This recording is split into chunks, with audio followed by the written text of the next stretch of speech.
разгледаме начина, по който образуваме въпросите.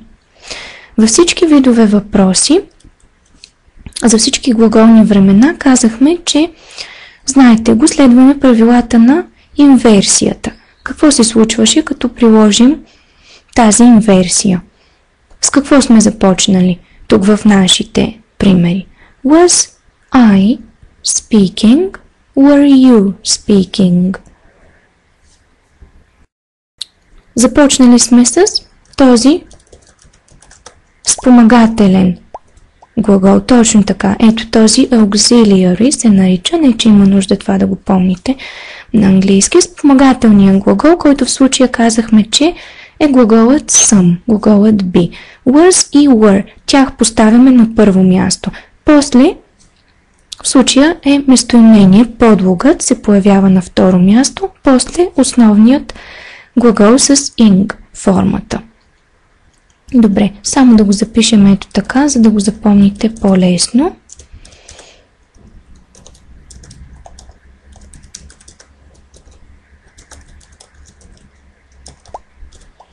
Ето това е модела, по който образуваме въпроса. Това казваме, че и го повтаряме винаги и при общите, и при специалните въпроси. По тази схема правим всички въпроси. Ако трябва да задаваме въпрос с въпросителна дума, тя отива само къде? Какво променяме? На практика от словореда нищо, само слагаме най-отпред въпросителната думичка. Добре, хайде още едно изречение да направим. И ще обясним за ситуациите, в които използваме минало продължително.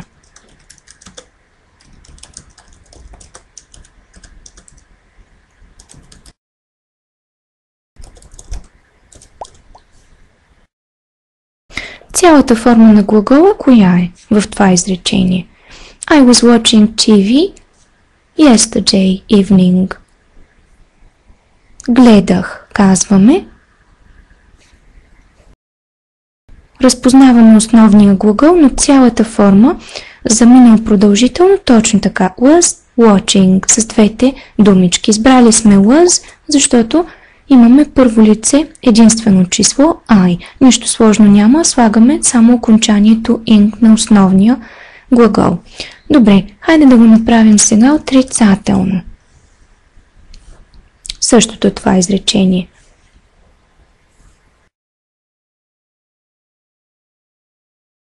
Как ще изглежда?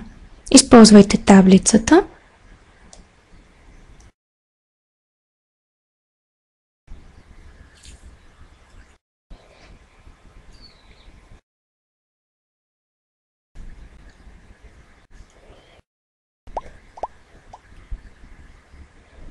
I wasn't watching. I wasn't watching или I was not watching. Така, Анелия там само ако имаме кратка форма, че сигурно си го видяла. Ако е така, няма да има нужда вече от not. Защото not го има вътре в съкращението. Нали така? Was not или wasn't казваме. Добре, общия въпрос. Не, няма проблем. Общият въпрос как ще изглежда? Искаме да питаме, гледах ли телевизия вчера вечерта? С инверсията. Точно така. Was I watching TV yesterday evening? Разделяме отново двете части на глагола, само че тук се е вмъкнал вече подлогът. Добре. Така, кратките отговори.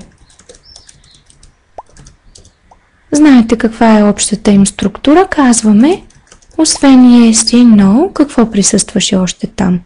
Да преговорим и това. Was I watching TV?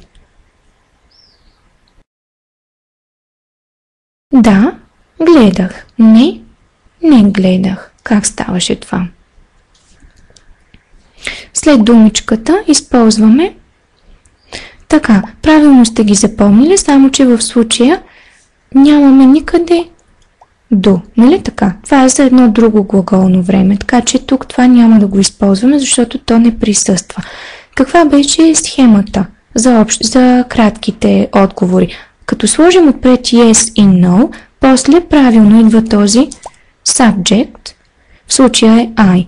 После обаче идва спомагателният глагол. Нашия спомагателен глагол кой беше тук? Точно така. Гледате винаги с какво започва въпроса. Щом е was или were ще присъства и в краткия отговор. Това ще ви насочи. Правилно казваме yes, I was или no, I wasn't или I was not. Добре. Сега задаваме въпрос към тази част.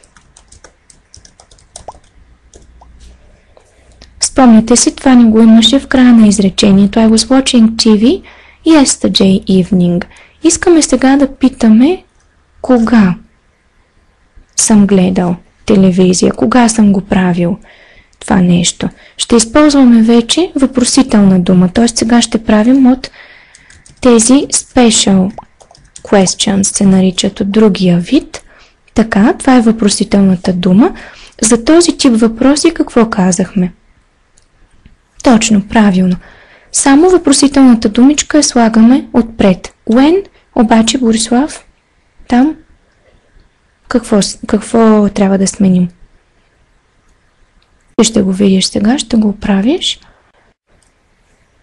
Само въпросителната дума е отпред, после как продължаваме? По схемата на общият въпрос, точно така. С това внимавайте, затова винаги почваме с общия въпрос, после даваме специалния, за да запомните, че при специалния въпрос с тази въпросителна дума словореда е като на общия въпрос. Ако ви е по-трудно директно специалния да правите, първо направете общия, за да си запазите словореда. Казвам